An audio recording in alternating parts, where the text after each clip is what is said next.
पिछले शील के भाग 1, 2 और 3 में हम क्रमशः मन क्या है, मन पर प्रभाव क्या है, कर्म क्या है और विचार क्या है, इन बातों पर बहुत गहरा मंथन कर चुके हैं। अगर आपने इन वीडियोज को नहीं सुना है तो आपके लिए बेहतर होगा कि आप इन सभी वीडियोज को सुने, इनसे आप जरूर लाभान्वित होंगे। शील के तीसरे भाग में हमने सम्यक वाक पर बात की थी कि किस प्रकार मन पर लगे पूर्व प्रभावों के हिसाब से विचार उठते हैं और जब वो विचार अपनी पूर्ण तीव्रता में होते हैं तो वाणी के जरिए, शब्दों के जरिए व्यक्त होते हैं। जिस तरह के मन पर प्रभाव प्रबल होंगे उसी तरह के विचार उठेंगे और शरीर पर उनका प्रभाव भी उसी तरह से देखा जा सकता है। आज हम बात करेंगे कि सम्यक वाक पर भगवान बुद्ध ने क्या उपदेश दिया। इससे पहले यह बात स्पष्ट करनी होगी कि विचार केवल मनुष्य ही कर सकता है और विचार मन के प्रभावों का परिणाम है। तो मनुष्य अपनी चेतन क्षमता से, जागरूक चित्त की अवस्था से इन विचारों को देख भी सकता है। किसी भी प्राणी के अंदर अपने विचारों के अवलोकन के लिए जागरूक चित्त की अवस्था नहीं है, मगर मनुष्य में जैसे जैसे जागरण होता जाएगा वह अपने अंदर उठ रहे विचारों को और उन विचारों का शब्दों के माध्यम से प्रकट होने को बहुत आसानी से नियंत्रित भी कर सकता है और कहाँ पर किस तरह के विचारों की ज़रूरत है और उन विचारों को व्यक्त करने के लिए किन शब्दों का चुनाव करना है, वाणी का प्रभाव कैसा चाहिए, कितना बोलना है, ये सभी बातें एक जागरूक चित्त के लक्षण हैं। इसी से आप मनुष्य के जागरण और बुद्धत्व का अंदाजा भी लगा सकते हैं। यह हम सभी जानते हैं कि चित्त की सोई हुई या बेहोश अवस्था होने के कारण ही हम कुछ भी सोचते हैं, कुछ भी बोलते हैं और किसी भी तरह के शब्दों का प्रयोग करने की वजह से झंझट में पड़ जाते हैं। और दुनिया में, देशों में, घरों परिवारों में सभी झगड़े इसी बेहोशी का परिणाम हैं। और दुनिया में, देशों में, घरों परिवारों में, यार दोस्तों में अच्छे विचारों और शब्दों की अभिव्यक्ति से जो प्यार और आत्मीयता बनी हुई है वह भी जागरूक चित्त, विचार और वाणी का परिणाम है। तो यह हम पर ही निर्भर करता है कि हम क्या सोचते हैं, विचारते हैं, वाणी और शब्दों से क्या व्यक्त करते हैं, कैसे व्यक्त करते हैं। अंततः हमारी जागरूकता ही फलदायी होगी।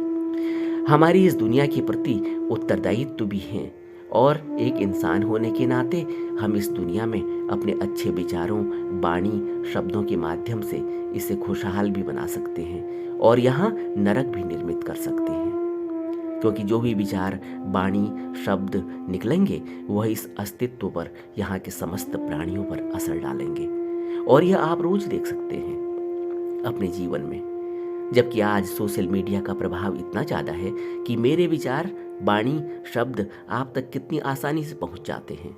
इसी प्रकार हर व्यक्ति के जेब में मोबाइल है, उसमें वो सब विचार व्यक्त हैं जो अभी अभी किसी के दिमाग में थे मगर अब व्यक्त होकर आपके मोबाइल में पहुंच चुके हैं। और जब आप उन विचारों को देखेंगे, पढ़ेंगे, सुनेंगे तो वह आपकी चेतना तक पहुंच जाएंगे। इसीलिए आज ये हमारी रिस्पॉन्सिबिलिटी भी है कि हम अपनी आने वाली पीढ़ी को क्या देकर जा रहे हैं और इस समाज के लिए, दुनिया के लिए हमारा क्या अंशदान है। यही मनुष्य होने की महानता है कि वो इस दुनिया से गहरे में जुड़ा हुआ है और उससे, उसके विचारों से, वाणी और शब्दों से यह दुनिया निर्मित हो रही है, रूप बदल रही है। यह रोज आपके जीवन में घटित हो रहा है। एक व्यक्ति शराब पी रहा है, नशा कर रहा है या फैशन कर रहा है या एक्टिंग कर रहा है या स्पोर्ट्स कर रहा है। लाखों लोग उसे देख रहे हैं, उसे फॉलो कर रहे हैं। तो हमारा हर विचार किसी के जीवन में क्रांति कर रहा है और हमारा ही विचार किसी के जीवन को नरक में भी धकेल रहा है। हमें खूब गहरे में इस पर विचार करना होगा। अपने इसी जीवन में अपने अंदर चित्त की तरफ मुड़ना होगा, अपना अवलोकन करना होगा, तभी जीवन में क्रांति घटित हो सकती है, अपनी मुक्ति का अनुभव हो सकता है। बाहर की तरफ देखने से गुलामी का अनुभव होगा और अपनी तरफ देखने से स्वतंत्रता का, मुक्ति का। बुद्ध अपने भिक्षु मेधी को कहते हैं, मेधी भिक्षु को मौन रहना चाहिए, अनायास ही कुछ भी बोलने से बचना चाहिए।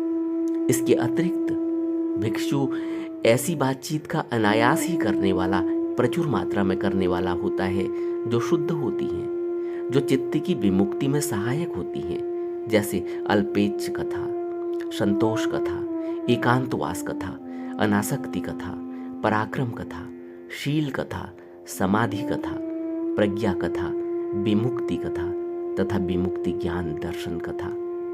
यह बात अपरिपक्व चित्त विमुक्ति को परिपक्व बनाती है और विचार ऊर्जा को संग्रहित भी करती है। बुद्ध का संदेश साफ है कि भिक्षु को मौन में रहना चाहिए। यह मौन बाहर का मौन नहीं है, बल्कि अंदर के जगत में भिक्षु के अंदर कोई भी सांसारिक विचार प्रबल नहीं होते। उसके पास जो विचार हैं वह धर्म से संबंधित हैं, साधना से, प्रज्ञा से, शील से संबंधित होते हैं। और जिस प्रकार के प्रभाव गहरे होंगे वैसे ही विचार प्रबल होंगे। तभी तो एक भिक्षु का जीवन कई जन्मों की तपस्या का फल है। यह उसके मन पर लगे प्रभावों से पता चलता है, क्योंकि उसका ध्यान विचार समाधि की तरफ है। तभी बुद्ध कहते हैं, जिन विचारों को तुम प्रबल करोगे, बार बार उनको ऊर्जा दोगे, वह वेग में उठने लगेंगे। उनकी चर्चा करने से वह चित्त पर गहरा असर डालने लगेंगे। बुद्ध कहते हैं कि भिक्षु ऐसी बातचीत प्रचुर मात्रा में करता है जो धर्म से संबंधित है, जैसा ऊपर कहा गया है, क्योंकि यह उसको परिपक्व बनाते हैं। बार बार दोहराई गई धर्म की बातें चित्त पर छाप छोड़ती हैं, गहरे में बैठ जाती हैं।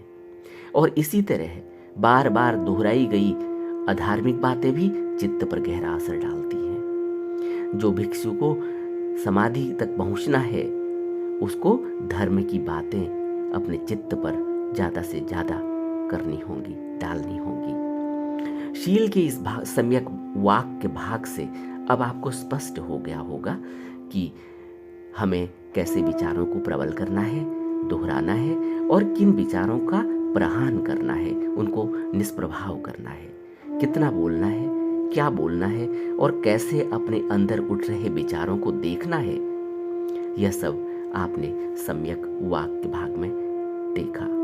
आने वाले भाग में हम शील के दूसरे भाग सम्यक कर्मांत पर बात करेंगे।